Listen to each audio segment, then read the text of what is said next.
Someone is looking through my window at night. It started with a feeling, a slow, creeping unease that I couldn't shake.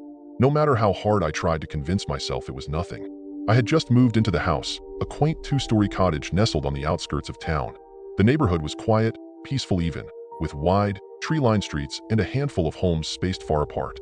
It seemed perfect, far enough from the chaos of the city to provide some peace, but close enough for convenience. The house itself was charming. An old-fashioned structure with a red brick facade, ivy crawling up the sides, and large, wide windows that let in plenty of light. I had spent weeks packing, cleaning, and settling in, and once I was done, I felt a sense of relief. I'd finally gotten away from the stress of work, the noise, the crowds. It was supposed to be my sanctuary. The first night, everything seemed fine. The wind rustled through the trees outside, and I settled into my bed, listening to the comforting sound of the house settling around me. I was exhausted and drifted into a deep sleep. But that night, I woke up with the distinct feeling that something was off. At first, I couldn't put my finger on it. I lay there in the dark, the only sounds the occasional creak of the house and the hum of my old radiator. But then, the feeling returned, a prickling sensation on the back of my neck, like I was being watched. I turned my head toward the window. The curtains were drawn, but the faint light from the street lamp outside leaked through the gaps, casting strange shadows on the wall. For a moment, I thought I saw something move. Just a flicker in the corner of my vision, too fast to be sure. I convinced myself it was nothing, just my tired mind playing tricks on me. After all, this was a safe neighborhood. There was nothing to worry about. I closed my eyes and tried to drift back to sleep, but the feeling persisted. Something felt wrong, as though the house itself was holding its breath, waiting for something. The next night, it happened again. This time, I was more awake when it started, a subtle scratching sound from outside my window. At first, I dismissed it as a branch brushing against the glass, but it grew louder, more deliberate. I got out of bed, my heart pounding in my chest, and approached the window. The curtains were still drawn, but the scratching continued, now accompanied by a faint breathing sound.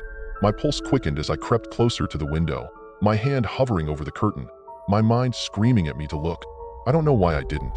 Something inside me, some primal instinct, told me not to. Instead, I backed away slowly, retreating to the far corner of my room. The sound stopped abruptly, leaving the house in a heavy silence. I spent the rest of the night with the lights on, staring at the door and listening for any other signs that something was out of place. But nothing came. The next morning, I found nothing unusual. No sign of anything outside, no broken branches, no marks on the window. I convinced myself it had been nothing, just a raccoon or some other animal. But deep down, I knew I wasn't being honest with myself. The nights grew longer, and so did my anxiety. Each evening, I would sit in bed, eyes fixed on the window, waiting for the sensation to return. The scratching, the breathing, the faint movement I could never quite catch. But no matter how much I stared, I could never see anything. The curtains were always drawn, the window was always still. Then one night, it happened. I woke up to a sound, a soft tap on the glass, so faint it could have been mistaken for a breeze. But this time, it was unmistakable. The tapping grew louder, more insistent, and then came the scraping sound, as if something was dragging its fingers across the window. I froze, my breath catching in my throat. Slowly, almost reluctantly, I turned my head toward the window. The streetlight outside had gone out, plunging the yard into darkness. But through the small gaps in the curtains, I saw a shadow. At first, it was just a silhouette, dark and unmoving, like a person standing outside my window. My heart pounded in my chest as I tried to make out any detail. The shadow seemed to be watching me. I couldn't make out any features, no face, no eyes, but I could feel it, feel the gaze burning through the window, focused solely on me. I didn't move. I didn't breathe. Then, the shadow shifted. A hand, long and pale, emerged from the darkness, slowly pressing against the glass. My skin crawled as the fingertips traced the outline of the window, dragging across it like something unnatural. The sound was faint, but it was there, a low scrape that made my bones ache. I wanted to scream. I wanted to run, but I was paralyzed, trapped in the terror of what I was seeing. The hand lingered for what felt like an eternity, then slowly, it pulled away. The shadow vanished into the dark, and all I could hear was the sound of my own frantic breathing. I didn't know what to do. I didn't know how to make sense of it. But the next morning, when I looked outside, there was nothing there. No tracks, no handprints, not even a disturbance in the grass. The window was clean, as if nothing had happened at all. But I knew. The next few nights were a blur of sleeplessness. I kept the curtains drawn at all times, locked all the windows, and double-checked the doors before I even tried to sleep. But still, I couldn't shake the feeling of being watched.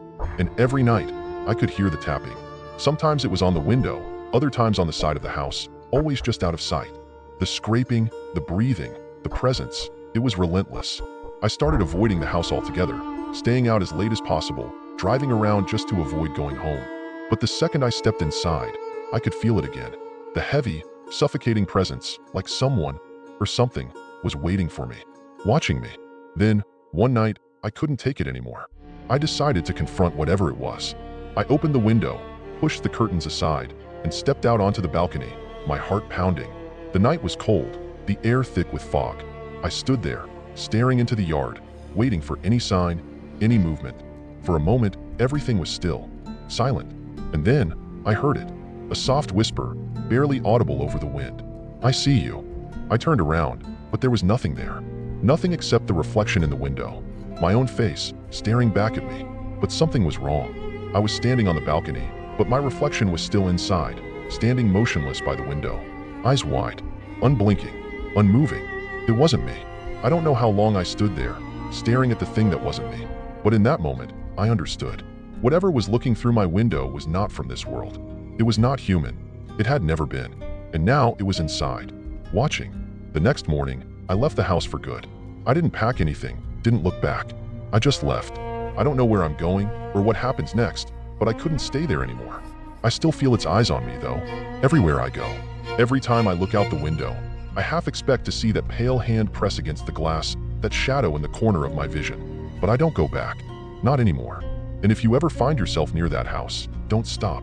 Don't look, because someone or something is always looking through the window at night, and it's waiting for the right moment to reach out.